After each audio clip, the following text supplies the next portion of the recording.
Hello and welcome to the Lively Faith Podcast. I am your host, the Reverend Nathan Stomberg, and I've got a very special guest today, our very first guest, my friend Tobin Dancy.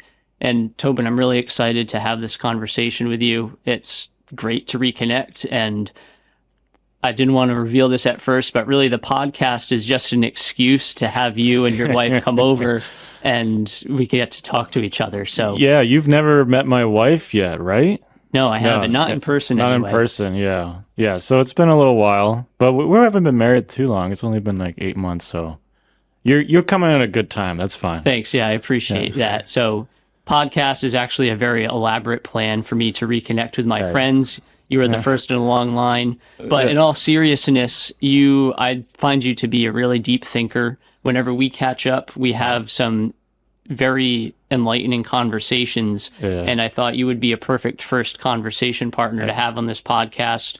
A Catholic, you've been involved with some really cool ministry efforts, so I think it would be really interesting for us to share that with our audience and really cover a wide range of topics and see where it goes. So yeah, I love to have the opportunity. It's an honor to be here. Great. So I want to start just to give everyone some background. We met in college. Yep. And you were a year ahead of me, yes. I believe. Yeah. I was class of 2016. Right. So you were, when I was a sophomore, you were a freshman. We must have met like 2013. Yeah. Yeah. You would have met probably tryouts for cross country, I believe. Yeah. Did we have tryouts? Is that what we had? We had like time trials. They kind of called it tryouts, but it wasn't. Who got cut? Like, that's my question. I know of one guy who got cut. He was my roommate. I'm sorry. All right. Sorry for that guy. The coach let him down easy. That's all right. It happens sometimes. But yeah, we've known each other. I was recalling, it was like almost 11 years. So we were on, 11 years. I've known you as long as I know my wife. Oh my gosh. Well, you probably know her better at that. Yeah, a little bit anyway. Yeah, we knew each other in cross country. We did distance and track together as well. And we've kept pretty good touch since then. Yeah. Yeah, I think I've thought about it some on my own, and I think it's been cool to see how our relationship has grown, and I would say deepened since college. I think just both of us growing into adulthood and having topics other than running and going to class to talk about. That certainly helps. For the listeners out there, what I remember is that we had a very silly group of men on our cross-country team. As all cross-country teams are. Yeah, I don't know what it is. It just kind of attracts that kind of breed of person. And I found that our relationship for most part was like kind of like conversational, like, oh, what kind of music do you listen to? Yeah. Or like we might have like inside jokes just from like we would spend hours and hours of like running together. Yeah. And like sometimes there's conversation. It's mostly, I never felt like we ever got very deep. I had known you were a Christian. Mm-hmm. I'm not sure like how specifically. I don't remember like a specific conversation we had. I know I told you I was Catholic, but I would say after college, my faith had really deepened, and that I guess I remember turning to you because I knew that you were pretty serious about your faith at that point. I was just curious about like what your life was like. I think that was kind of how, so the listeners know that's how our conversation has deepened in that specific way. I remember a specific conversation. You can correct me if I'm remembering it wrong, but I think we were back for a mutual friend's graduation, or it might have even been my graduation, and you asked me about my experience reading the Bible, and I think expressed an interest in either reading it more often or reading it every day. And that was, I don't know, something like clicked for me there. I thought that I was just really, really touched, and I really admired that you would ask me such a question, because I don't consider myself to be a particularly holy person. So, all right. But yeah, I was really flattered by that. And I think that probably kicked off the more deep conversations that we've had since then. But yeah, I thought it was like it was kind of like a reunion of sort. I thought we had already graduated at that point. Yeah, like a distance running reunion. I think it was. I mean, it doesn't really matter. No. It was something that was like that. It was like in a meet or something. It was like that. It was like I was interested in reading the Bible more often. I don't know if I was like turning to you specifically. Like, can you explain this to me? But no, I was looking for friends that I already knew that could help me at least like kind of like clarify any like base questions, I suppose. Yeah. That's what I remember, like how we knew each other. Yeah, exactly. Yeah. So for whatever reason that stuck in my mind, I thought it was really cool. So we met at college. I think also relevant is that we're both engineers. We went to engineering school. Right. That definitely added to the goofiness of our mutual friends. Yeah. And I would say we've probably grown beyond that a little bit, although I hope so. I hope so. I don't know about you. I meet a lot of like 23-year-olds at work these days, and I'm like, you guys, like, we've got some growing to do a little bit. Yeah, don't get me started on the generational gap. I turned 29 a few months ago, and starting to really feel the old man reflexes kick in. And oh, you know what? Someone told me to my face. I told them like I'm turning 30 this year. And they're like, you're old. And I was like, I want you to remember this. Yeah. When in 7 years, like someone tells that to you, how you're going to feel. And remember, that's how I feel now. Yeah. I think the generational gap is a worthwhile conversation for another time. Yeah. But you mentioned you were a Catholic. Would you be interested in sharing how you came to the Catholic faith? Yeah, I mean, I very simply, I was baptized as a baby by my parents when I may have been like 9 months old. So that would be the true start of me being Catholic.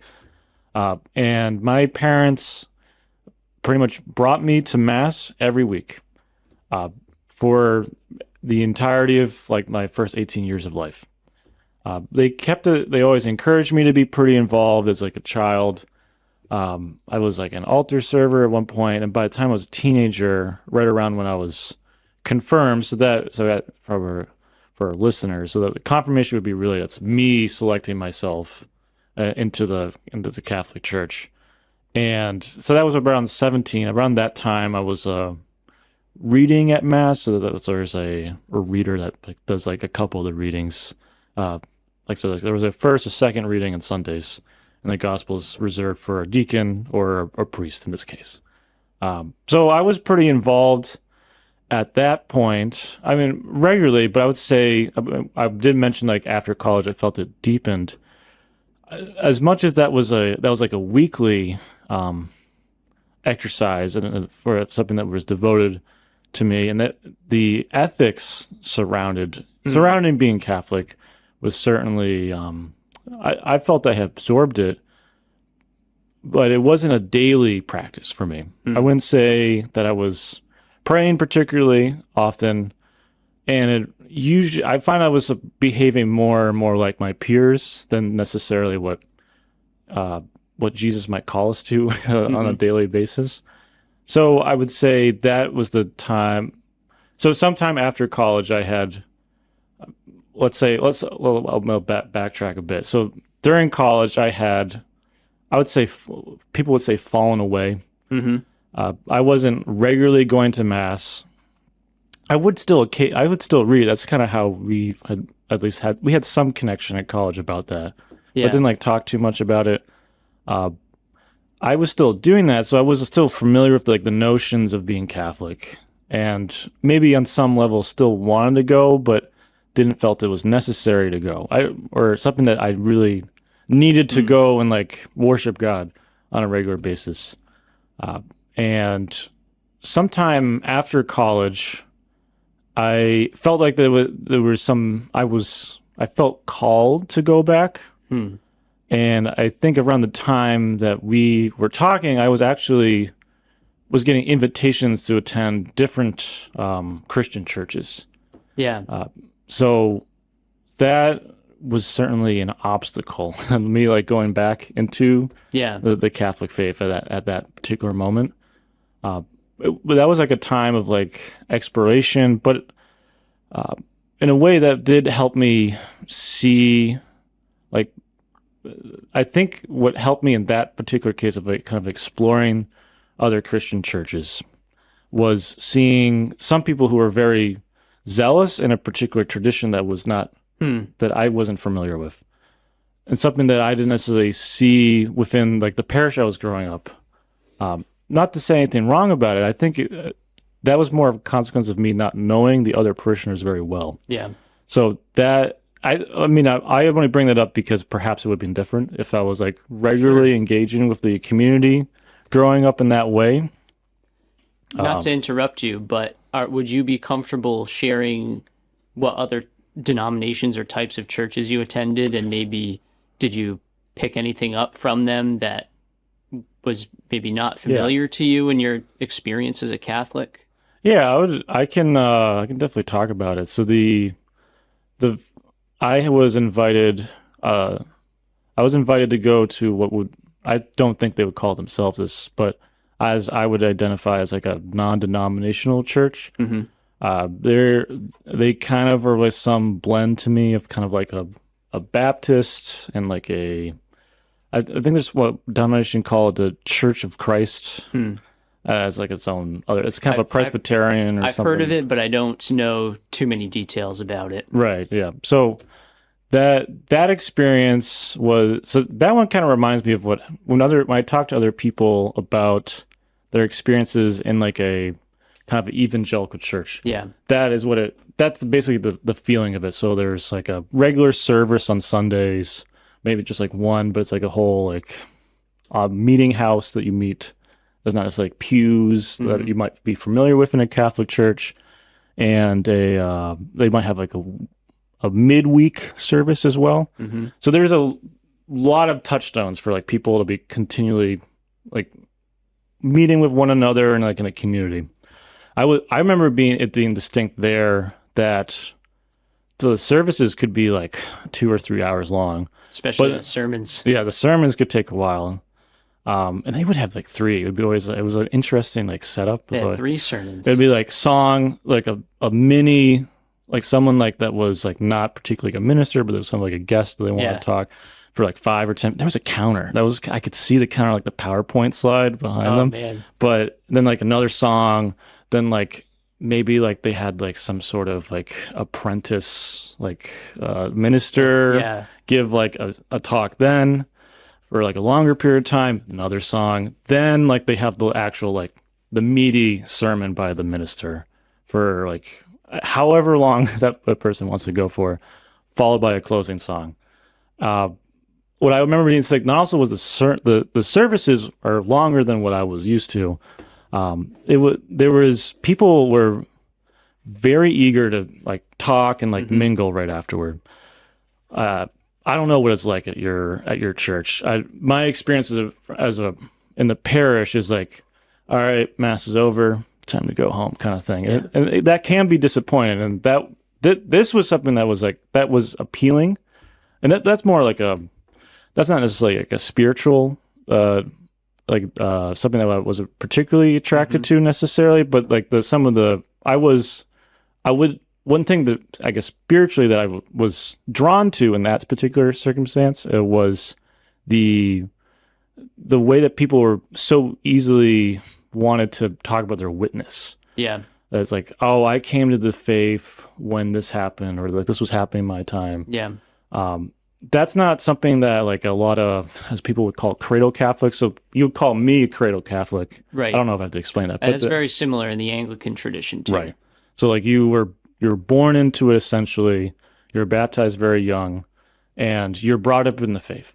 Yes. And you always identify as a Christian at that point. Where people there, they would probably only get baptized by the time they were like 16, or they usually or would oftentimes not affirm the practice of paedobaptism or infant baptism, right? And would instead affirm like a believer's baptism, and so you would wait until a certain age, right, where you would make that decision for yourself. Right, exactly. So that was definitely the case for this church. So a lot of them had to come to some kind of faith to demonstrate that they were ready to enter the church life. So that part on its own was I find sometimes in Catholic you kind of slide through in the sacraments. Yeah. Which this is unfortunate. Maybe more than unfortunate on that front.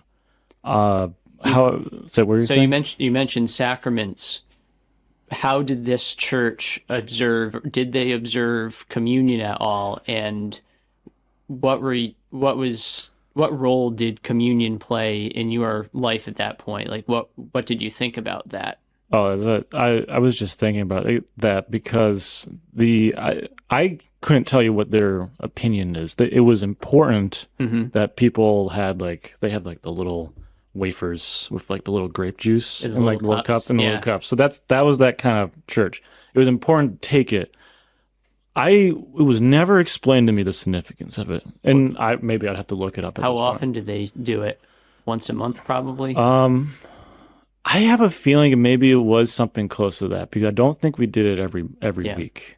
I don't think we did it every week. If they did, I don't remember it, or it was not a significant moment all the time. So that honestly went over my head. I do remember the first time I went there. I remember it was just the sermon. We never got to that point. And I was they finished, and the person who invited me, I remember turning is that it? There's not there. What happened to the consecration? He's the what? The what? What are you talking about? Because even that, it's that's a whole other world for someone in that kind of church. So that I think it was more I don't remember feeling this is the bread of this is the body of Christ that I should be consuming to receive to be in his body, to receive life. That's not something that conceptually I think I had at that point. So I had thought this is just part of the ritual of being Catholic. This is something you participate in. Yeah. So when that instance in this particular church would come up, I would freely participate. I was this is something I'm pretty used to. Yeah. I did notice when I invited someone to mass with me that they would abstain from it. And I mean, this goes into a lot of my ignorance at this point of what exactly does it mean to consume the Eucharist. So I guess it wasn't something I felt that I was missing, and that was something that only came to me in the future. Yeah. Later on. And that's so often how it works. I think in hindsight, I can see many similarities to my experience coming from an Anglican tradition and attending churches of different denominations with different understandings of the sacraments and theology, partly because there wasn't anything within my tradition available at college, but really just a process of struggling through and trying to reconcile, okay, this church is clearly, I would consider them Christians, they're faithful believers, but they affirm some very different things from me. And I only really have categories to describe it now, right? However many years after the fact, because I've had more time to think about those things. Right. You bring up something that I find of particular interest, being an observer of different Christian traditions. You mentioned how long the services are, and I think in non-denominational or in evangelical circles, that is more common. I think particularly, and this is just my own speculation, is that because they are not as centered around the sacrament of Holy Communion, so you've got word and sacrament, as I'm sure you've heard described, there is less of an emphasis on the sacrament of body and blood because they don't have an understanding of real presence. It's more of an outward sign of an inward change. Right. And there's a much greater emphasis on the word. And with that, there's the reading of the word, but also the preaching of the word. So preaching takes really the central aspect, the center stage of the worship service, whereas for a Catholic, for Eastern Orthodox, or for an Anglican, the service is really centered around the celebration of Holy Communion. And that's something that I think it's obvious, but until you have, I think when you've been to different churches, you have a better understanding of what that looks like and what that feels like. So I think interesting to me that was something that you noticed. Right. Yeah. That it was the structure felt very different. It really felt like I was just like at like I went to somebody's talk, for example, and they had like the speech to deliver. I mean, even the style of sermon is very different. Like where I've seen a couple of your homilies, and the way that it's framed, it's like it's really based off of like a reading that was already selected as part of the liturgy up to that point. Here, it's like there's no readings. There's they might be meditating on a particular passage. There might be a series that they're kind of constructing on their own of like we're starting at point A and eventually I'm going to get to point like E in this case, and there's like a whole in between and the people will follow along and like week by week. And so what I think is interesting is that when we talk about like the difference in emphasis, I find that Catholics really are drawn to what the homily is. If I talk to someone like, how was Mass? They'd be like, well, Father had a great homily today. Mostly because that's like something that's the most distinct part of the liturgy that could be different week to week. But it's also maybe the only time within the liturgy to really particularly explain something that's in the readings or to explain like maybe a doctrinal point. And so I find like some people that I've met that grew up Catholic and now are going to some other church where they might say like something they're really drawn to is the sermon. That they really like how it like empowers them. Like the energy level is way different.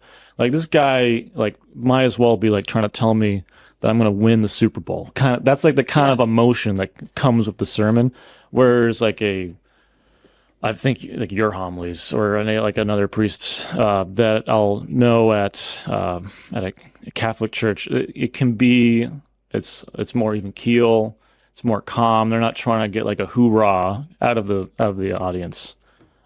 So it is very different. I can see the appeal, but I do think that people really look to the homily as something like this is kind of where I'm being taught, even if there's all the other parts of it that let's say the Catholic Church claims is essential to the worship and why we're even there to begin with. So I think getting to that point is a little, it requires, I struggle with it, like inviting people to Mass, for example, and be like, this is what's going to appear to like kind of like mumbo jumbo for like 45 minutes. You might only remember the 5 minutes where Father was saying something. And I think that just comes with time. That's something that came with me for time, especially. Yeah.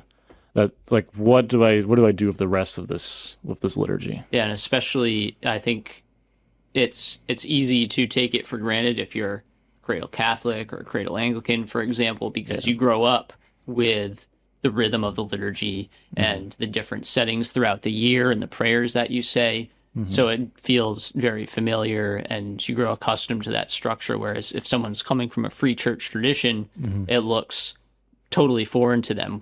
We've had friends come who only half jokingly say, you guys are kind of like a cult. You keep like you're sitting down, you're standing up, you're reciting prayers at the same time. Like, what's up with that? But going back to what you were saying about the sermons versus homilies and how Holy Communion integrates with that, one of the things that I really love about the liturgical tradition is, in a way, having the sacraments observed weekly takes the pressure off me as a preacher, because not that evangelicals would say that it's based on your performance, that obviously God's grace is always effectual, but the quality of the church service doesn't necessarily live or die based on whether or not I knock it out of the park with a great sermon, because each and every week the grace of Jesus Christ is going to be available in the sacraments, and also the prayers associated with the celebration of the liturgy will even more poetically proclaim the gospel than what I can do within 15 or 20 minutes up at the pulpit. So Right. I think, not to take away from the importance of a homily, because obviously someone who is not a very good preacher can really throw a wet blanket onto a church service, but you know that no matter how bad the homily is, you're still going to receive effectual grace through the sacraments. Right. So that's something that I really am proud of, and I take as like a proponent of sacramental traditions. Right. I completely agree that like you're not there just to listen to some guy talk for 10 minutes about what the faith is supposed to mean. When you come to like the faith that like the Eucharist is really binding you, like you're grafted onto the body of Christ. That's what you're there for. I don't want to. I might just be repeating my point, but the homily can be important, especially for somebody that is new to that or still learning that. But also for even like the regular churchgoers that agree with like the sacramental attitude that they do. Like people, they say the flock needs a shepherd, and that's like the opportunity for that. And on a given week, where like you, the minister, in my case, the priest, would be able to guide the flock in some way, all at the same time. So I don't want to. Yeah, it's a funny balance. It's vitally important. Right, right. But I agree what you mean. But it's imbalanced if it's the only thing that's there. Right. That's all you're there for. I was thinking that like there are people I meet that will go to church mostly for like what the liturgy looks like, less than like I really like Father's homilies. Yeah. Well, I've even known people in a past life going to a larger church, an Episcopal tradition, for example, where you'll have people who will show up either halfway through or leave halfway through a church service because they have some other conflict going on. And if you're doing that on a regular basis, well, what are you saying about the half of the service that you're missing out on? Yeah. Like, are you saying hearing the preaching of the word is unimportant? Are you saying that clearly by your actions, receiving the sacraments is not a central part of your life, which is in conflict with the tradition to which you belong? So there's a lot there. I don't know if you know of this, but after Vatican II, there were some reforms on like what's considered like the essential parts of Mass that you're supposed to attend. I'm not familiar with that. Can you explain? Yeah, so there are some rules, and like I hate to get a little legalistic on this, but I'm here for it. So the attitudes for a lot of like Catholics can be like I'm for some Catholics could be I'm here for the Eucharist. Like there's like I don't know, you kind of have like you hear old stories of like men are just like smoking a cigarette outside the church, waiting for Father to finally like consecrate the bread and wine into body and blood. So it's funny when we talk about. I'm trying to make this whole case for like homilies being important. Meanwhile, there's like a whole tradition of people just like I'm just trying to like stay here for the minimal time that I need to be here, and that the time they do choose is like the Eucharist. So going back to my point of like what's like considered the essential part. From what I understand, originally it was that to consider yourself able to receive the Eucharist validly, maybe not validly, but like it would be illicitly receiving the Eucharist, you have to be at least there for the opening consecration prayers. That's what it used to be. I think Vatican II, it's a little bit different. You have to at least be there for like the gospel, from what I understand, at least.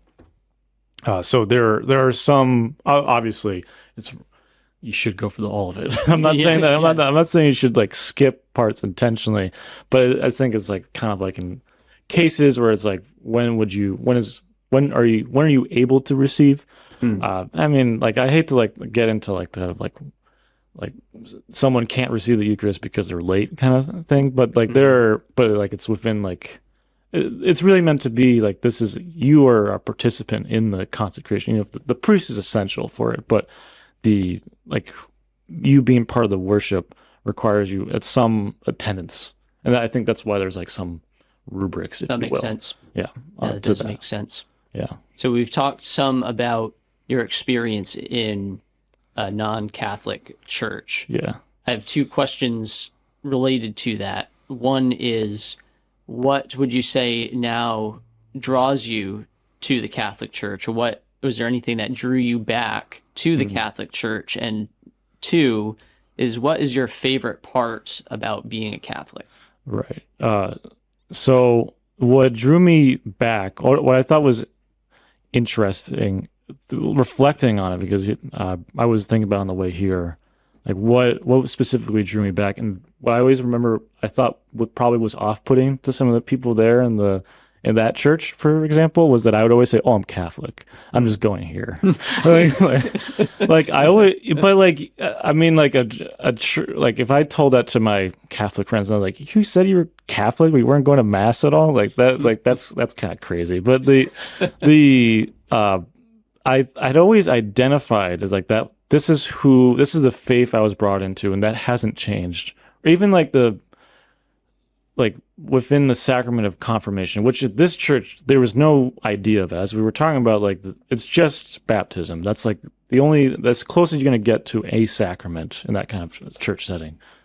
I always identified like that confirmation was me up there. Yeah. But I know the bishop is really anointing me in this case, but that was my choice. I decided I do want to be Catholic. I do see the value of following Jesus Christ.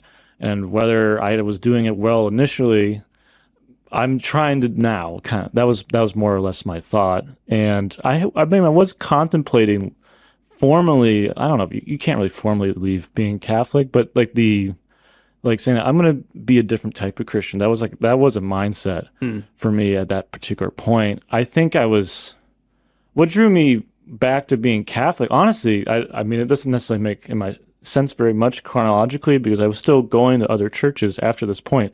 But I remember going to Mass back after like really thinking about it and like being like really torn up about it. I was like, I don't know this is like a tough decision. And I remember going back to Mass, and it was like a pretty normal Mass. There was like an ordinary time. There's nothing exceptional that's like out of the ordinary. And I actually moved to tears of what I thought was like, this is so beautiful. Like the prayers, I like know this is like some continuation of a long tradition of Christian faith being handed down, and I'm seeing it in front of me, and it's wonderful. I don't want to leave. That's was so cool. So that was a moment. While I wouldn't say I was like going back, it's not like the next Sunday I was back at Mass, but it's a process. But that is a moment of like this. I always felt drawn and called. I don't know how to explain it in that way. There wasn't like a particular like lightning bolt moment, for example, that I was like, I need to go back. I think I was upset with like things that were happening in the church. Like we haven't brought up like the scandals at all in like the 2000s, but that was like something I was disappointed. Well, disappointed is an understatement, but like disturbed, and had thought, I don't know how am I going to reconcile with like this kind of church authority. Now, scandals in the Catholic Church or in the other church? The Catholic Church is what I meant. The Catholic Church is what I meant. In this other church, I would say I was disturbed by their somewhat limited view of like who's considered part of the church. It didn't, as much as we say like kind of like you're going to say the word better, the Pagio baptism model. No, paedobaptism. Infant baptism. Okay, paedobaptism. They didn't accept that, but also they didn't accept let's say a Baptist baptism, for example. Yeah. And I couldn't reconcile. Like, so it seemed like this is a fairly technical difference that they were trying to distinguish. And I was like, it's upsetting to me that like if someone could try to live their faith as close as they can, other Christians saying that I'm reading the Bible and I'm following what Jesus Christ's words are commanding me. Yeah. And even getting up to the point where you're like getting baptized, like, well, because it wasn't specifically for the forgiveness of sins, or you weren't conscious of that, it's not a valid baptism. But that, I was like, yeah, we're kind of like picking hairs right here. Splitting hairs is the right word. But so I was disturbed by that, and I was like, this can't possibly be true.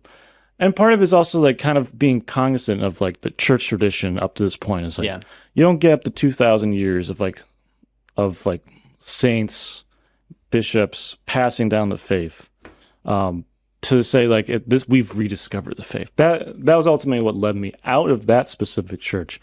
Out of the non-Catholic church. The non-Catholic church, yes. Sorry, so I'm trying to jump in between. So, and your concerns over baptism, were those related to the Catholic Church or the non-Catholic? Yeah, church? The non-Catholic church. But I understand what you're saying, and to be fair, there are evangelical traditions, non-Catholic denominations who are equally guarded over baptism, but for different reasons, right? Having to do with adult baptism, but also whether or not one is baptized in a particular tradition. It didn't seem like it was possible to enter that specific church without having their baptism. Right. It seemed like no matter what, like they would find a way to sort of invalidate your baptism, no matter like at what age or whatever that you had actually in the previous church. Seemingly because like you must have left your church at some point, you must have fallen away. That's like so I was not interested anymore.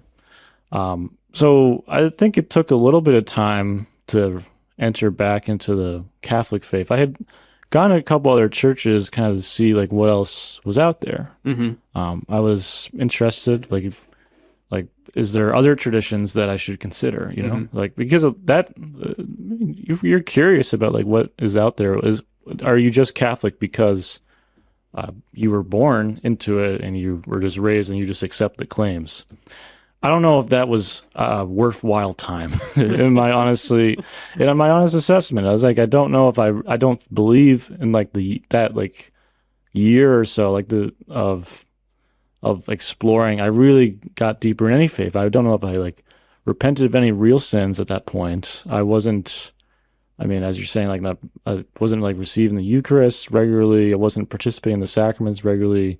It was kind of up to my terms. As like I'm like really relying on my own interpretation of what I think is true tradition at that point.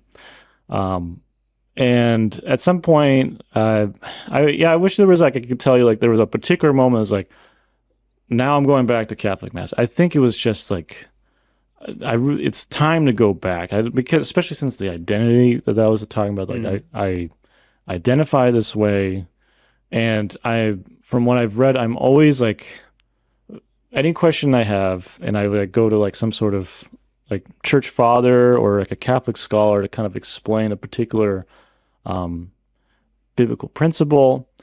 I always thought like, this is the truth.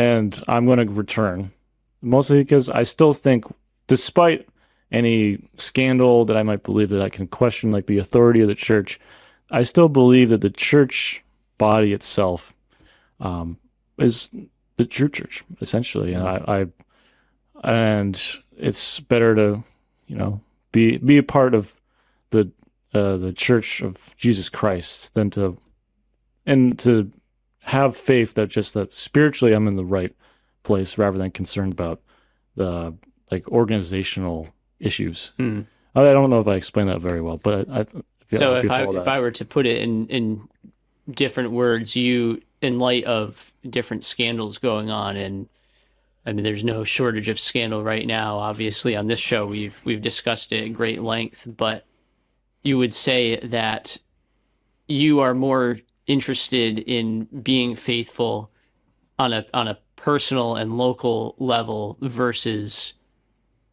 letting yourself become overly preoccupied with scandals that maybe seem to be taking place far away. Not that they're unimportant, but you don't want to let the two come into conflict with one another.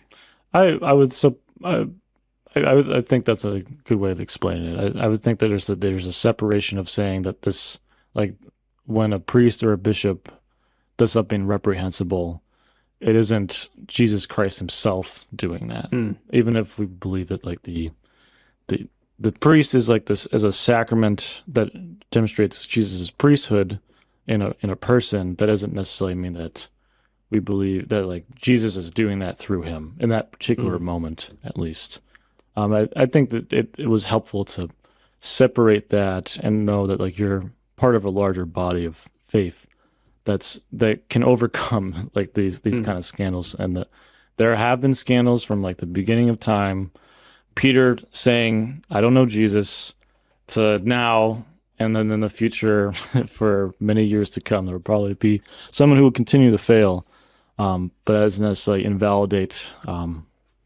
That doesn't necessarily invalidate tradition. So that would be my perspective. I think that's a really healthy understanding, and I think that's something that we've tried to emphasize as we've discussed. We were talking about fiducia supplicans before this, where the controversy surrounding it, and whether or not one would say that Pope Francis has approved blessings for same-sex couples. It's not my intention to get into the nitty-gritty of that with you, but what I can see is you were affirming the advice that we would give to the concerned Catholics who I think are part of our audience, who are seeking for just kind of like a rational, frank conversation and a voice speaking to the truth of Scripture and church tradition. Is what ultimately matters is your faithfulness first to Jesus Christ and then to your family and what's happening in your local congregation. And so long as what's happening, within your congregation, between you and your priest and with your family, that's where the body of Christ is going to get built up, and that's where evangelism happens on the local level. Would be described as the principle of subsidiarity, where the smallest denominational units of society and of the family are what matter most, and not what's happening at a top-down level. Not that those things are unimportant, and that's why I'm passionate about discussing them here, because I think there are very deep ramifications to what Pope Francis does, but it's a very fine line that I think is important to walk. And all of that to say is I think you walk it very well. Well, thank you, Nate. Praise God. So back to my second question then. Yeah, so you've come back and you belong to a Catholic parish. Yeah. What would you say in your recent experience has been your favorite part about being a Catholic? I was talking to my wife. It's like, so I have to. Nate's asking me to choose one thing. I was one thing. I was going to say the favorite, and I knew the favorite would be too hard. So you just pick anything. There's so many to choose from. Because it really is like it is my life. But the first thing that I had thought of, like my gut reaction was like learning about the lives of the saints, especially since returning to the faith, has been an inspiration. Like we read through Bible, or the Gospels of Jesus proclaiming like very difficult messages to people. Like I often would think of the ones that like, if you want to be perfect, you sell all you have, for example. And I was like, man, like, I don't really know if a lot of people do that. And like, what does that mean? And but being really inspired by like saints that are recorded history throughout time that have really taken that literally. I mean, like, I'm going to leave everything. But like, we had just there were a couple of saints that we had just reflected on for a couple of memorials. I wish I'd wrote down his name. We'll edit that back one in. But there was a saint that we were reflecting on in the last couple of weeks, who was one of the first monks in recorded history, and he had like decided if you want to, like that exact verse is like, if you want to be perfect, sell all you have. So he said he had like vast wealth, and he said, all right, I'm just going to give it up. He like sold almost all of his land, but kept like some possessions for himself, because he had like a much younger sister. He was like 20, and I think it was implying like his sister was like a baby or like a very young child at that point. So he kept something so he could provide for her. And then the following time he went to Mass was from the Gospel of Matthew. It's like, do not be anxious about anything. Do not worry about what you will wear, where you will go, where you will stay, what you will eat. And he said, all right. So he took that one literally too. He said like, all right, I'm going to actually sell everything I have and he knew some, let's say, virgins that were very faithful. They were very trustworthy. And decided, he asked them, like, please take care of my sister. I think you could do it better than me.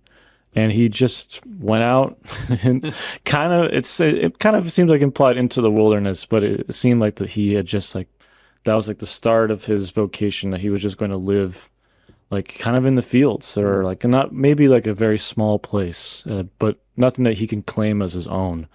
I was like, wow. And there's just like stories after stories like that where like there is like, it's inspirational. It definitely helps frame like within like your kind of modern life. Like I'm a married man, so I can't just like get up and go completely. But there is like it's possible to detach. It's possible to from anything essentially, and that that there are people who have completely relied on the providence of God and made it through. So that's why I was saying that was like my favorite part of being Catholic, as much as that's only one aspect of it. But it's with some of the background of that I had was trying to like kind of absorb all this Bible reading and kind of understand like what does the Bible say about Jesus, for example? What is the claims? And they're like very often finding challenging teachings by Jesus, and being like, I don't know, like, is this how people lived? And like you read through Acts, and you have all these accounts of people like selling what they owned, for example, or people who just devote themselves to prayer. I was like, I don't know a lot of people that are like that.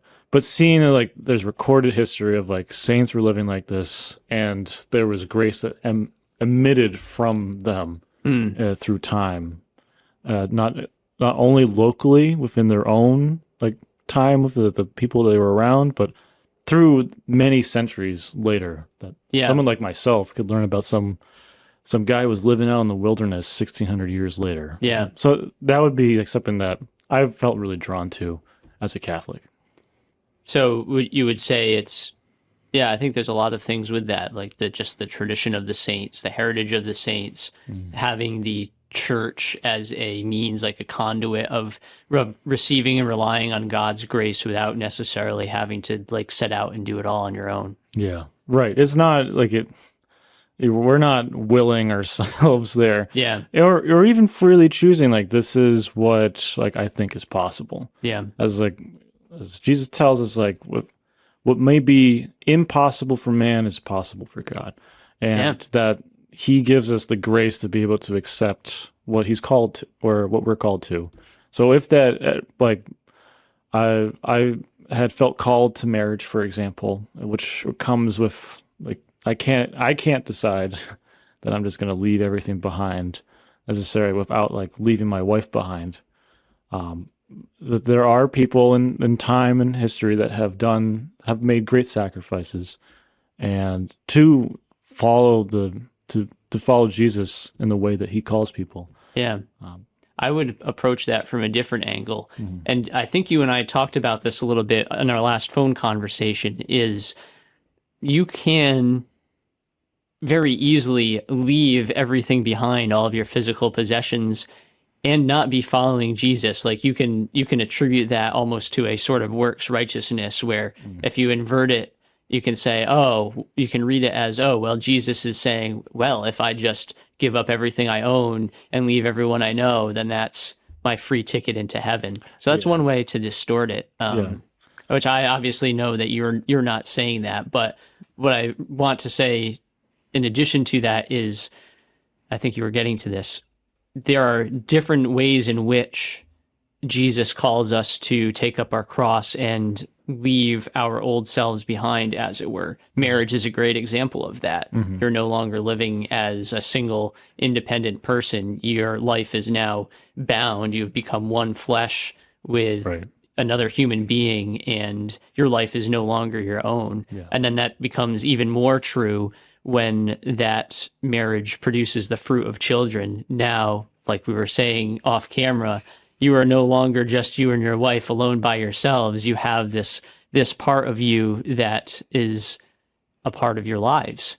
And to pretend like there's no sacrifice involved with being a parent is, well, you'd have to be a total lunatic to be able to say that. So, I think it is, all that to say, it's much broader than just the context of leaving behind material possessions. I don't think that's the whole point. I was, as you were saying that, I was thinking of Paul, who I'm gonna really mess up which reading is. We can correct it later. It'd be like I think it's 1 Corinthians. So like, if I leave everything behind, but I don't have love, then I'm nothing.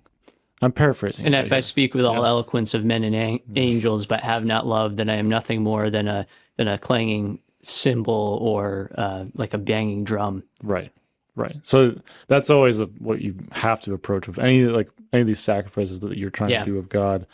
As much as Jesus tells us there is much reward for you in heaven, that is necessarily that like only if you do this, then like you've achieved what I've asked of you. I think that's, it seems a little flowery to say like, oh, you just need to have love, but it is really important. Because it's a call, and no matter what we do, and part of how we love God and the church and the others around us. I mean, there are sacrifices that come with it. I mean, with being a parent, I wouldn't know. I'm not, but I mean, even with like marriage, there are things that you have to sacrifice, and that you choose, that you say yes to, which means you say no to other things. But, and like the life of being a Christian can be a sacrifice at times of like what you're choosing, what you say is love. I think that's a big part of it. Yeah, I think that's a great point. I would say it's I think it's sacrifice more often than not, or I would say, especially for us, like living in a modern Western, very comfortable society compared to generations and centuries previous, is suffering is the normal part of the human experience, and especially being a Christian in a historical context, that if you're not expecting suffering, then you're going to be absolutely taken off guard by it. Right. I want to finish that thought because I'm also really interested in the ministry work that you do. And you've mentioned before that you and your wife belong to a ministry called Pure in Heart. Could you explain what that ministry is and tell us a little bit about it? So one clarification is that she and I are not active in that ministry at the moment, but we were involved for an organization called Pure in Heart for a couple of years together. The ministry I had written down, it was a group originally from Ireland that was seeking to promote chastity, especially among young people. So I think it was people who were inspired by teachings of John Paul II and felt that the modern age needed a reminder of like the importance of chastity and purity in the current age. And somehow, like someone from the United States met this group and said, "Why don't we have something like that here?" And so the group was based mostly in Massachusetts. There was a Boston chapter that we were part of that had been going on for like 15 years. I will say it is inactive, but the central, there's a lot of work trying to bring it back at the moment. The group was about having like weekly prayer meetings with young adults particularly. So people who are like professionals, is open to like married people. I should make that clear. Sometimes it seems like it's a singles club, but the group we'd pray the rosary together. We would have mass. We would have like a meeting, and then like maybe a reflection, and then eventually kind of like a social packed week. And all of in the context of like of one meeting. The ultimate aim was that we would be able to help train people to give talks to, like, let's say, confirmation students that were catechumens, that tell them to kind of educate them about purity and chastity. specifically. Both really popular topics. Yeah. Yeah, it is a real obstacle, and I think it's difficult to talk about. And especially within the context of like a single meeting with a lot of these kids, you just hope that I think I can remember like just like conversations as a kid, like of like some witness story I heard from someone who was like in their 20s, like one time, and remembering that for many years. So the hope is that you could at least plant a seed or like make an impression within like a single meeting. But I would say the group, like going back to what Pure in Heart's mission, it was particularly inspired by John Paul II, so Pope John Paul II, now Pope John Paul II. That's right. He had a series of lectures that he kind of grouped together into a book called Theology of the Body, which the central idea of it is more than like how it relates to sexuality. It's more about the embodiment of the body and sort of the combination of that God has given us a body and a soul, that our body is meant to be a worthy spiritual sacrifice, and explores like love, and that often he had reflections on like marriage and like the role of chastity. Now, so Christopher West, who's a Catholic speaker in the United States, had taken some of the teachings and made like quite a coursework where he made talks based off of that. He has a really good channel, Theology of the Body Institute. Right. So he has a lot of lectures that he records. He does like speeches and talks around the country, and I'd say our group is taking material from Christopher West's Theology of the Body to kind of as a way to like talk about these topics of chastity, as a way to frame the calls that like the church's sexual teachings. The aim of like using the Theology of the Body within our talks is to talk about the sexual teachings of the church, which that is often portrayed as like a sort of kind of prudish in a way, and like very and almost like backward with the culture. Yeah, that like trying to discuss like this is truly how you might love someone, and why this is love. Like why do we say, like we went through topics that are like it could be like why is it one man, one woman, for example. We often talked about natural family planning, because that's like kind of a more controversial topic within the Catholic community as well. Like more trying to give the rationale, the reasoning of the teaching, explaining like why the teachings are meant to help encourage us to love one another, and not so much like try and create borders and boundaries of like what's acceptable or unacceptable sexual behavior arbitrarily. So it really helps to promulgate a positive vision of human sexuality, as opposed to a negative vision, which is a set of rules. You can't do this, can't do this, can't do this. It's here is what the picture of the fullness of love looks like, and this is how we are called to live if we are going to experience that love fully. Right. Yeah.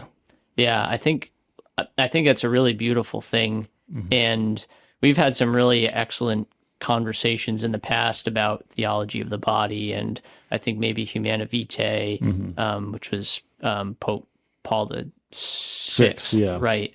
But one question that comes to mind with regard to that ministry with Pure in Heart is, what do you do, if anything in particular, to draw in people of a younger generation, speaking of us as millennials, and then going younger to Gen Z and beyond that, if you were looking at starting it back up again? What is the draw there? Because I think that's probably the greatest challenge for us in our time, is there's such a reaction to just even the words of chastity and purity. And like you said, there's so many misconceptions about what that actually means and looks like. I don't know. Is that kind of a clear question to you? Like, how do you bridge the gap? So what I would say is that I thought in general, we didn't necessarily have a great pull of like let's say, like I couldn't like drag someone off the street and convince them to stick around for the whole meeting. It really, that particular group I found really drew people who were already fairly devotional, however, wanted, either they were interested in like theology body, for example, or it could be just something as simple as some people who are just looking for community. That was certainly my I wouldn't say I didn't know anything about theology body. I wasn't necessarily that interested in like talking week by week about purity, but my draw was like, it was like 2020, like things are opening up. Yeah. But there's not very many groups out there. But this group was running. They were doing consistent like Zoom meetings for a while, and then eventually like a very small like chapel. And Anna, my wife, was very involved as well. So we were dating, so I thought I would be involved as well. So I thought it was either one of those two categories. Either you already know what theology body was, or you you were just looking for that kind of community life, and maybe you already accepted teachings of chastity. However, maybe would enjoy some language to go with it as a way to explain it. I would say, you brought up Humanae Vitae. We had talked on the phone about it. I think that's why you were thinking of it earlier. That's right. Was that we did a whole series on the encyclical letter. Got it. And I thought that was very popular. I found lots of people had attended it. I think it's Humanae Vitae, just for those who are unfamiliar, right. A short, concise explanation of the encyclical. Right. I have some notes down if you're unprepared, because I wrote this. I wrote it down. I read it beforehand. I feel prepared. I like that it's very concise, and it is so theologically dense, but it covers God's design. It covers the role of men and women and the design for marriage, married love, responsibility, and then what that message means for people in different vocations. Right. The encyclical letter was written 1968. The modern culture at this point is going through, it's changing rapidly in the 20th century, where we're seeing that the immersion specifically of contraception for the sexual act. Yeah. Maybe even attitudes of sexual behavior are changing as well. Also, science and medicine is advancing at a point that we're reconsidering what is like, we're changing the way like how we can even control our own human bodies, for example. We can elongate people's lives, we can save lives, but we also can like make modulations, if you will. And the letter is meant to consider a lot of these questions. As like, what is, at that point, like the teaching of the church is like contraception is morally wrong. And this letter was like a culmination of like many meetings over the course of years of like considering like, should our teaching change? Is this a dogma that's something that should be reversed in a way? And the letter certainly outlines that like this is kind of our goal here, that we're saying like we're considering like, like having like, for example, like having like a large family is not necessarily as tenable perhaps now as it was before with the changing cost of living. I felt like this could have been written like 60 years later, for example. Absolutely. I felt more relevant now than it did then. I think it probably is, especially with how the sexual revolution has progressed since the 1960s. I think it makes it even more powerful and more relevant for Christians to read today. I would encourage even for non-Christian friends to look it up and to read it. It's not a very long read, but it took me like, I don't know, 15 minutes to read through again. And I don't know if I said non-Christians. Certainly non-Christians should read it, but Sure. non-Catholics and other fellow I think Christians. non-Catholics. So this letter is very controversial. Yes. Because, so as we were saying, like up to that point, church teaching on contraception was morally wrong. And this letter begins as saying, like, we're opening the question, like, should we change this position? Very quickly in the letter, it says we're not changing our position. Yeah. But the rest of the letter is like, here is the theological basis on that. Here, and this is kind of why we think that this is what the role of man is in relation to God and co-creation, and even within, like, how do we regard the sexual act? Very quickly, essentially, the premise is that for the Catholic Church teaching is that contraception is morally wrong because it subverts or offends the procreation available within the sexual act. And that while there may be other ways or there's other methods, that it is reasonable for a Catholic to say, like, I perhaps don't want to have another child because I don't believe it's responsible. I don't think it's a good prudence. But the church says that there must be other ways for us to do that don't, like, essentially sterilize the sexual act. We could go more into this letter if you really want to, but that's essentially the idea of the letter. Yeah, I think that's a good synopsis, and I think there's so many different directions we could go. Right. So I think the first thing that comes to mind, you were talking earlier on about your church journey, and if you think of the comparison between the Catholic tradition and evangelical traditions, this is really only possible if you have the authority of church tradition to back up the principles that are put forth in the Bible and in God's natural law, that is how he has designed nature to work. And because evangelical traditions have, I think we would argue, gotten away from church tradition with a big T, in a sense, you lose that authority to be able to say, well, things such as contraception are wrong, and here's why, and here is the corpus of church teaching founded on Scripture that backs that up. And because I don't know that you could necessarily arrive at that conclusion if it was just sola scriptura, me alone in my bedroom studying the Bible.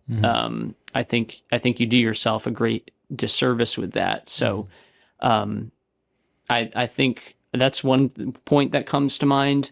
And then the other point that comes to mind is just, I think, how relevant it is for us today. You're talking about how it was written in response to these social and scientific developments that were taking place in the 1960s.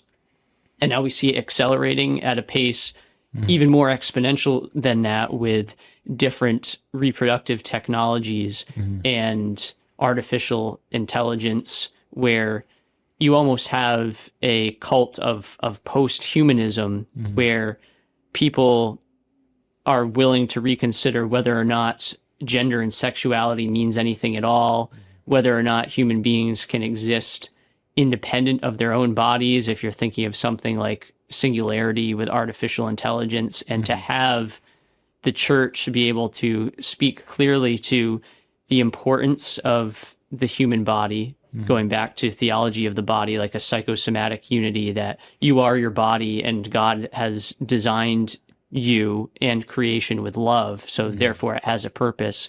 And also that God's design for creation and for natural law dictates that something like marriage is supposed to be ordered toward the procreation and rearing of children.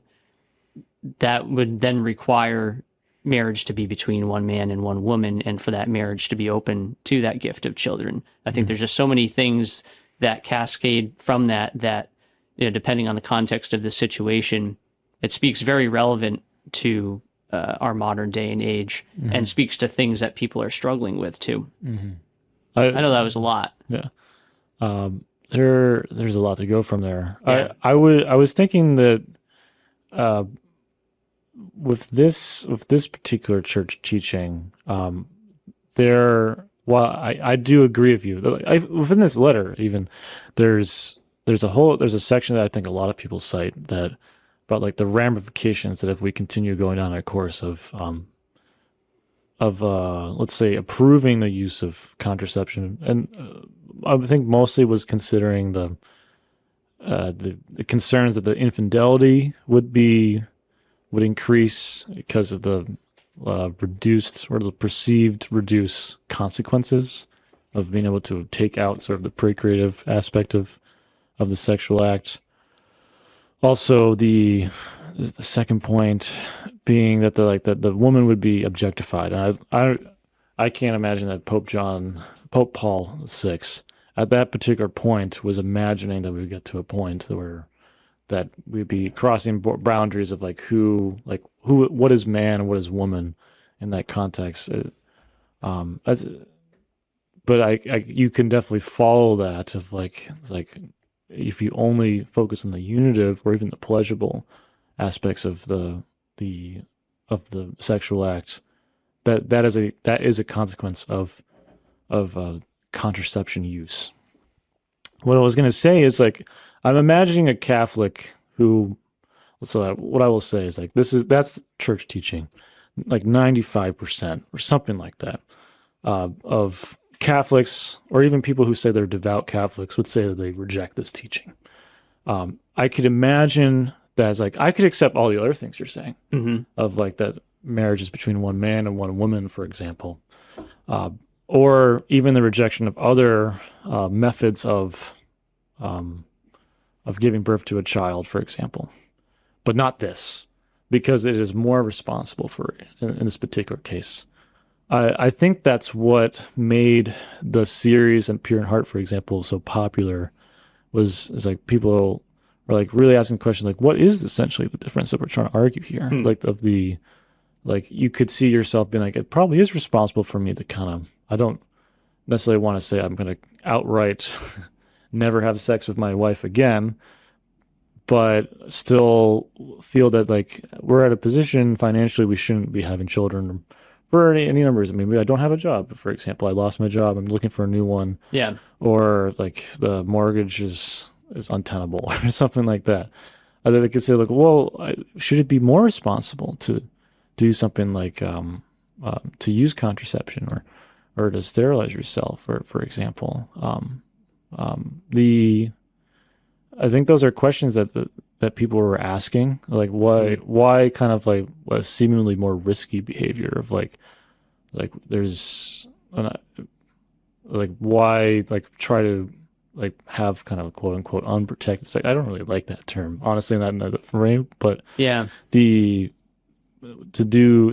go through with that, but kind of have this rigorous study of what's the natural cycle of my body here to kind of guarantee that we're not going to, or to avoid pregnancy, versus I'm just going to try to outright prevent it.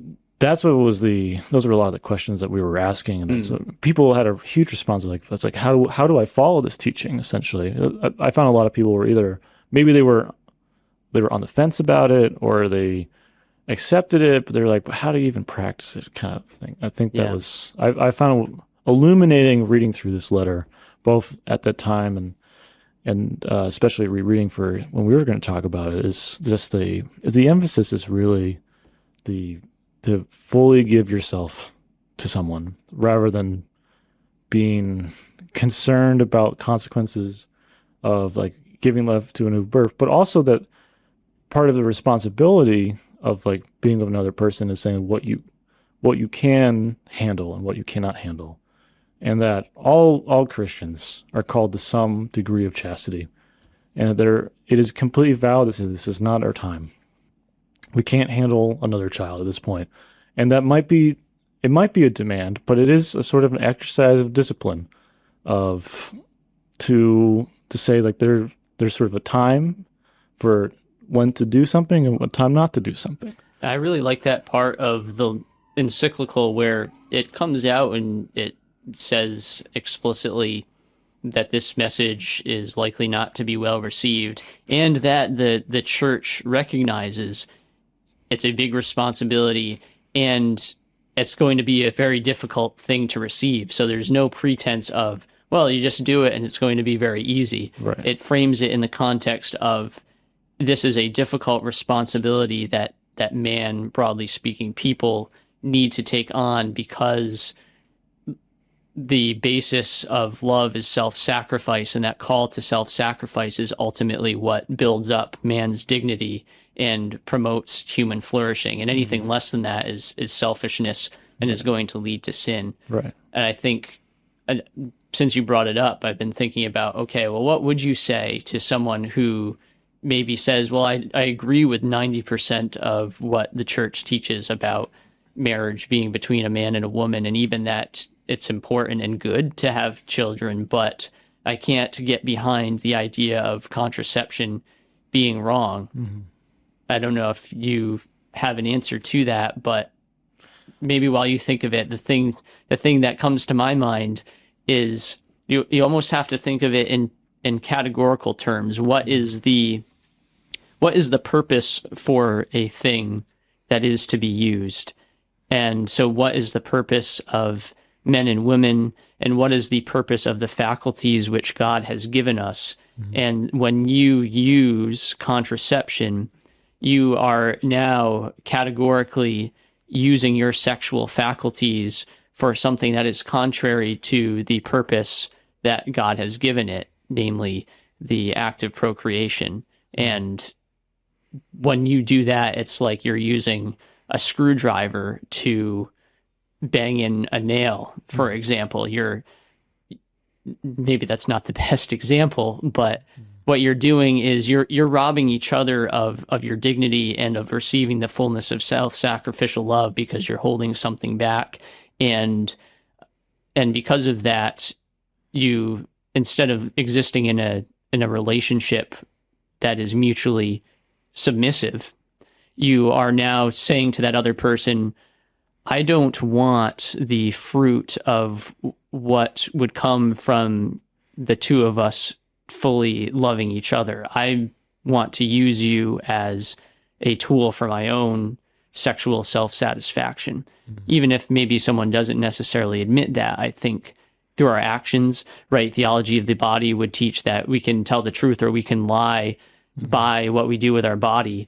Mm-hmm. If you use contraceptive, then you are in essence lying with what you're doing with your body. You may say, oh, well, children are well and good, but through your actions and what you're doing and preventing your body to be able to do, you are inherently telling a lie. Mm-hmm. I might say something like that as you're saying. I honestly, I don't know if I've been really in a position to talk about this with another Catholic who opens that kind of question to me. I think what I would say is like it's kind of there. I think there's two sides of like either like there is a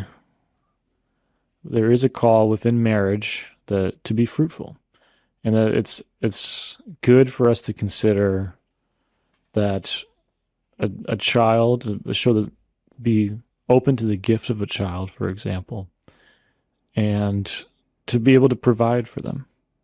And if to say like I probably have the resources, or if it's a matter of like, oh, I'm really asking like, am I just afraid of losing some luxuries, for example? Mm. Like I was talking to someone recently who compared like my baby to like a parasite, because like it just takes up all this material. I was like, I think that's really the wrong way of looking at it. That's an awesome thing to say to an expecting father. Oh my gosh. I was like, no, it's not like something that's just like consuming energy and like is like sucking the life out of me. It's someone that I created and someone that I feel indebted to and that I want to provide for. And I've recognized that like perhaps I will have less, but it is someone that I think is deserving of love. I would say there's that one side of it. And sometimes just being open to it is like kind of like you do have to sacrifice something. And I think in recognizing that my grandmother who had 10 kids was like, how could I deny another person?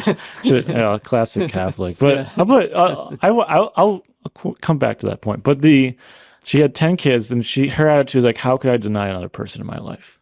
That was her attitude. And just like the family wasn't wealthy by any means, but I think every one of those kids like loved being here, and I think like really received many gifts from there, and have impacted lives from there. What I would say is like I don't necessarily feel like everyone should feel they have to have like the 10 kids like that. That's the call, Right. There's one thing about the Humanae Vitae is it kind of gives the stereotype is that like a faithful Catholic family has like it's like the family rolls up in a van and like 12 children 12 run out. passenger van, And I mean I do meet people where like the aim is to like have a big family. I would say that there are plenty of reasons of like saying like I really can't handle it, or like medically I would be in really serious risk if I had another child. Like maybe I would survive, but maybe you're just unable to have children. That's another point. Is like I think the concept that like if you really just like had uninhibited sexual acts of your wife, you would just have like 12 children. It's not really based in reality. I don't know. Like I've met enough couples that it is sometimes difficult to have one child, let alone 10, and it can take a long time. Like I have like a family member who had a child and is like, I really would like another one, but I really just can't get pregnant. And they're not like an old person by any means. And so it comes with time. So I think that openness is required, but there's also another degree of, I mean, as we're saying, is like kind of right up that point. Not everybody's able to. And one of my approaches, like I don't know if I'll ever have one kid. Like maybe I get married to my wife and we never have children. We try and it never happens. There's plenty of stories in the Bible that kind of back up that the infertility has always been an issue. So I do think it's worth being prudent. It's being responsible. I mean, like I can't risk like I have like all these kids that I'm trying to support, or even just like one kid. Like I can't. Like if I know being pregnant really endangers me, or like we're like really scraping by, for example, there's no reason to feel like you need to have another child for that in that specific case. I think that's what the letter's really trying to. I think it's an underrated aspect of the letter, that it's really about responsible parenting and not trying to force a culture of like that Catholic families need to be like limitless breeding or something, right? Not to be like rabbits, like we're gonna have like 16 kids all at once. That's a really important distinction, right? And I think with that is also the importance of receiving children as a gift and not something that we deserve, right? So something I wanted to say is like I want to go back to like that. I said like this is a very controversial part. There are people who like left the church over. Oh yeah, it's controversial not only in the Catholic Church, but even not so by name. Mentioned, we've talked about contraception on this show before, and I'm sure we've lost a lot of friends because of it. So it's up there with some of the most controversial church teachings, to be fair. I think if what I wanted to say is like if you are like a faithful Catholic or a Christian that like you hear this and you're like, this is offensive. This is something that I can't tolerate, or even something like this really challenges me. I would really, I really ask you to like look through this letter and to consider that this isn't, while it may seem like an obstacle, this is part of the call of being a Christian is some degree of chastity and some degree of like openness to life, and it's consistent with a lot of what we believe. And I invite you, if you're out there, to really pray on this, have an open heart. I really pray that people don't see this as like something that's a burden that is impossible to bear, but something that is supposed to deepen us in our love with our spouse, for example. Yeah. I think that's a great point. And I would add on to that for the non-Catholic, right? Because I acknowledge the weird image, perhaps to some, as for myself as an Anglican, spending so much time and affection for things like these papal encyclicals, where at one point, which you just made, is there's really nothing within it. There's absolutely nothing within it that contradicts Scripture. And to those who are non-Catholic but Christians struggling with the doctrine, to say something like, speaking to the Anglican within me, that the Pope hath no authority in this realm, why would I give any credence to something that the Pope says? Don't take it because on its authority simply because a Pope said it or a church leader said it. Engage with it for the content of what is written against the backdrop of church history. Because you mentioned, I think, very briefly that having a conversation with a fellow Catholic as an Anglican, we do share in, I guess you could call it the small c Catholic faith, the universal Christian faith. And in a sense, Anglicans are Reformed Catholics. So there's a lot. There's a lot of nuance there that I am. We could talk about that I am glazing over, but there is a shared heritage of church history, especially through the first 3 centuries of the church and teachings of the church fathers, that the teaching on contraception is not in contradiction to that common heritage when you're speaking about churches of what we've described as the great tradition, people from an Anglican heritage, from an Orthodox heritage, from a Roman Catholic heritage, when you're going back to, again, these first 3 centuries through the Council of Nicaea, for example, to just paint in broad strokes, that there's really nothing contrary to what universal Christian teaching would or should also affirm within an encyclical like Humanae Vitae. Yeah. All right. Yeah. So I probably encouraged some people. I probably ticked off a few others with what I had to say there. Yeah, we'll see. We paint in broad strokes here sometimes. We'll find out. Right. Yeah. Well, maybe that's a good place to put a pin in that conversation. I do also want to ask you before you go about what you're doing currently in ministry. So you're not involved with Pure in Heart anymore. You've mentioned in the past that you do visitations, which I think is a really cool thing. Yeah, and I wish I was still doing it. I feel like I should have told you that. It's like there's all these things that just dropped off the map. But having a child will do that. We also moved. I couldn't keep up. I wasn't going to go to the city that frequently to be able to still do some of that work, unfortunately. I'm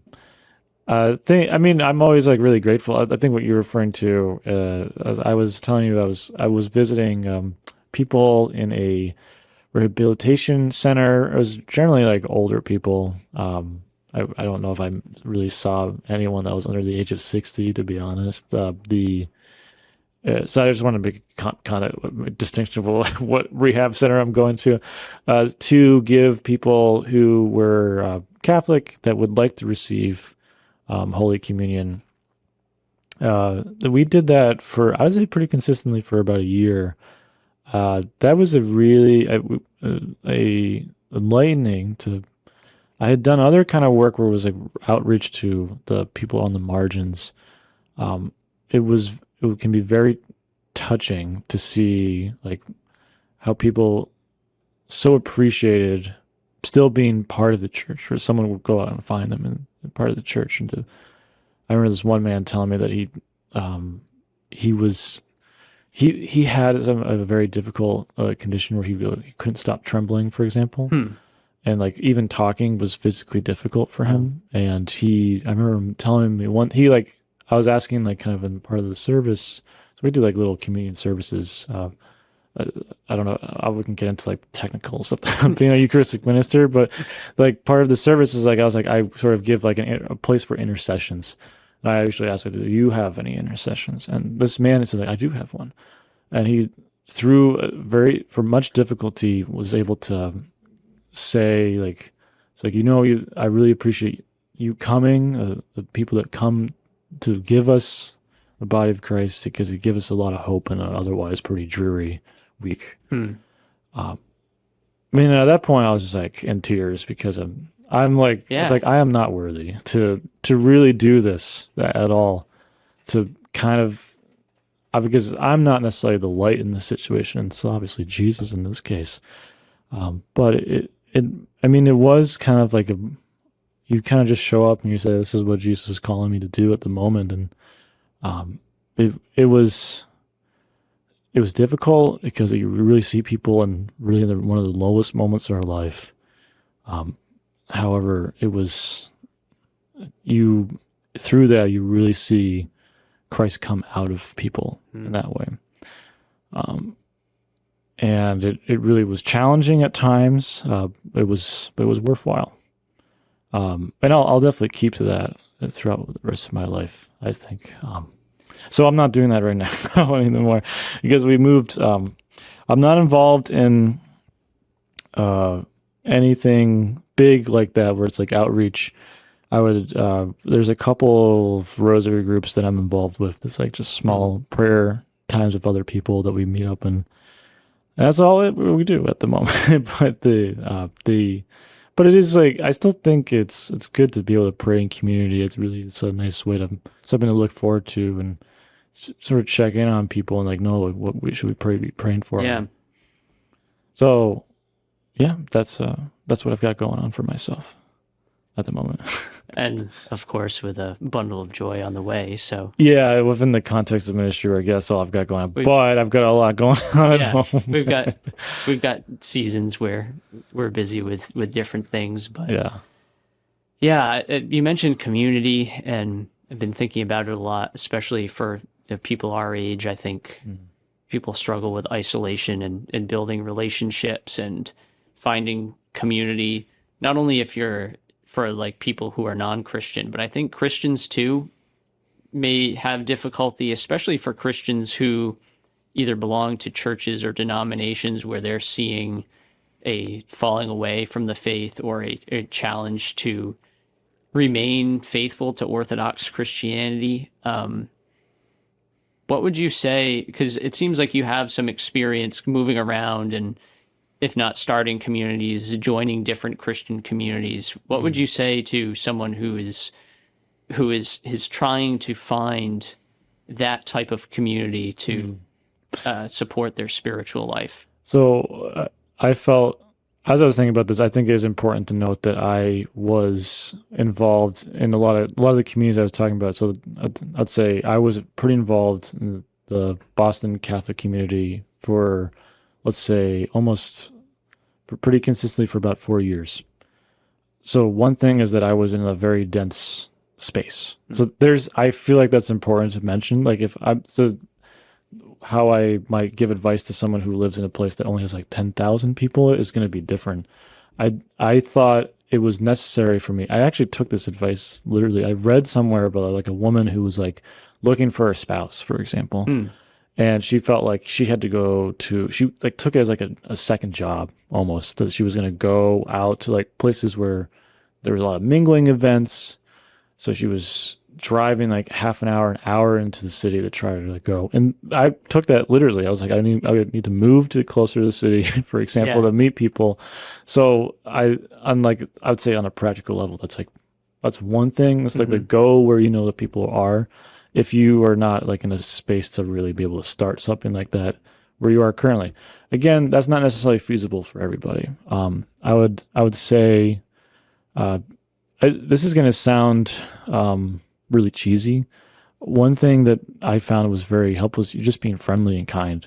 And I know this is like, I think being someone that you would want to be friends with, someone that's like interested in other people, and really seeing like what is this person like, and being open to like meeting up with them with other people. I think that's pretty big. It was really overlooked. Yeah, that I know. Like my wife had a different group that was kind of like she calls it it's a St. Joseph Artisan group in Boston, that they had They were attracting like artists from across the country to sort of join in like this little community life. And a lot of them were pretty likable people, and they were able to draw other people from like the city that kind of spend time with. And it was close knit. It's not like a lot of people, but they were people that like you really enjoyed spending time with, and they were relatable, and they were kind to each other, and like people are drawn to that. And they want to be involved in something like that. That I thought I took away a lot from, more than like say the other groups that I was involved with. Like when I talk about wandering through different Christian denominations, like that was a common thread of like, we want people to, like, those people that were successful, they were attracting other people just by their behavior. Yeah. But also I found like specifically in this group is like, no matter where you're at, we want to be with you. That's kind of, or like we enjoy being around you. We think you're a good person, or we think we could help you. They were supportive for anyone who came in their way. I think that kind of goes over sorry if I missed this. Was that the Bible study group, or no, you're thinking a different group? Sorry, I went back to the St. Joseph Artisan group. That was something that I saw. Yeah. Gotcha. But even it was other things too. It was just like there was another group that I had met that was like in like around the same area. I just felt like I wasn't like I met like 1,000 people, but I met like dozens and dozens of people very easily, and that was people I still like run into. I'm like, hey, you're from that. And that's a lot of people. Yeah. I felt like setting up informal and formal events was helpful. So like Pure in Heart was that's a formal organization. Yeah. Like we're a nonprofit, for example. We were expected that we have like board meetings, for example. But like having those kind of meetings regularly is essential for meeting other people in the community. Like it wasn't like we were attracting people only within like a parish. It was like usually people from across the city. Mm-hmm. So you were meeting people like, oh, this person's from like a different suburb, for example. Yeah. So he's from Roxbury. Yeah, something like that. It's It'd be a long way. Right. Like it was especially finding like a central place for people to meet was good to like say something that people are like, oh, I would like to pray with somebody, or I want to meet people and talk about the Bible, for example. Like then stuff like that. Setting that up is essential. People look for that kind of thing, like especially on the internet. But even informal, like I was thinking like the way that I was meeting a lot of people at, like in the parish was like people like we'd see someone like, oh, I recognize you from so and so. Let's have breakfast. I just saw you at church. Let's just go out. Stuff like that, like really went a long way too. That's such a beautiful part of Christian community. Right. Yeah. So it's not just like the structure of like we meet at these prayer meetings and that's it. It's like actually like trying to be friends with other people. Yeah. Whether they're whether you're not, you have a lot in common. I mean, I meet a lot of people that I don't know if we would really, there's a lot that we can relate with each other, but sometimes like I find like, oh, we're actually like good friends now. It's like, it's just like that we're able to connect on enough that maybe I don't expect this, but it was open to that kind of opportunity. So it's like a range of things. You got to go where people are. You got to help set up events if it's not there, and like really try to be friends with other people.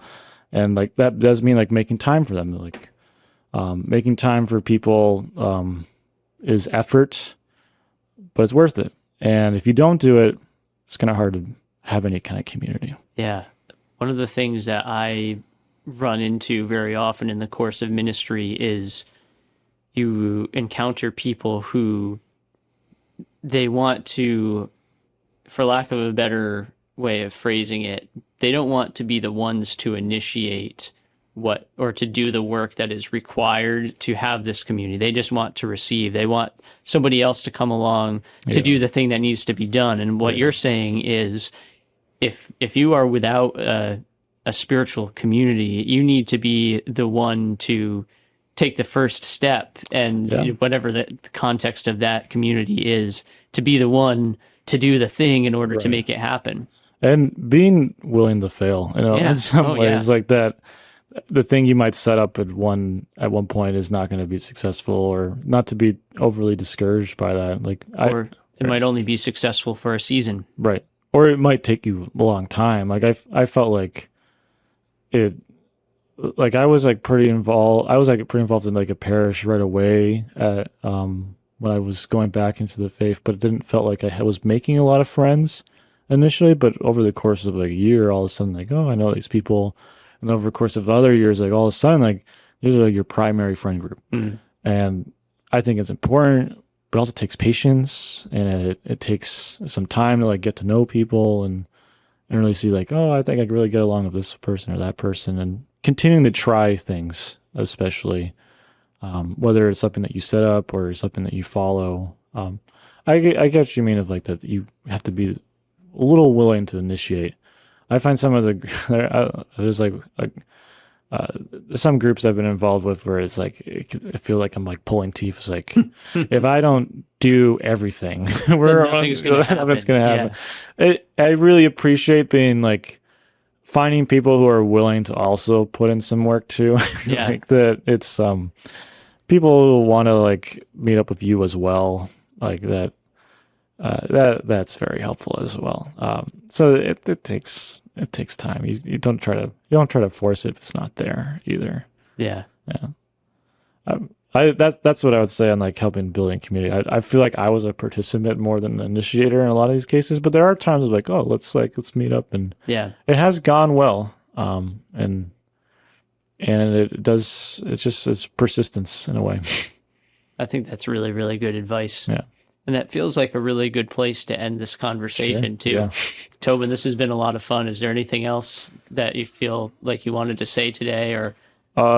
Please, I don't know when this will come out, but please pray for me and my wife. We're expecting a child very soon. We really appreciate any prayers that are coming out, that everything goes well, as a safe delivery. And absolutely. Thank you. We'll remember you all in our prayers, and I think likely by the time this comes out, we will have prayed for baby to have arrived happy and healthy, and for a beautiful young family to be off and glorifying the Lord. So yeah, I'm thankful for your friendship, Tobin, and really thankful that you were able to join us today. And hopefully you'll be able to come back again soon to join us for a conversation about who knows what else. Yeah, I hope who so. knows where? Yeah, we'll see where the we Lord go. will take us. Yeah. Thanks again, Tobin, and thanks to all of you, our dear listeners. If you made it this far, please remember to like and subscribe if you haven't done so already. We can't do this without your support and without God's continued blessings. Thanks again for listening to the Lively Faith podcast. God bless.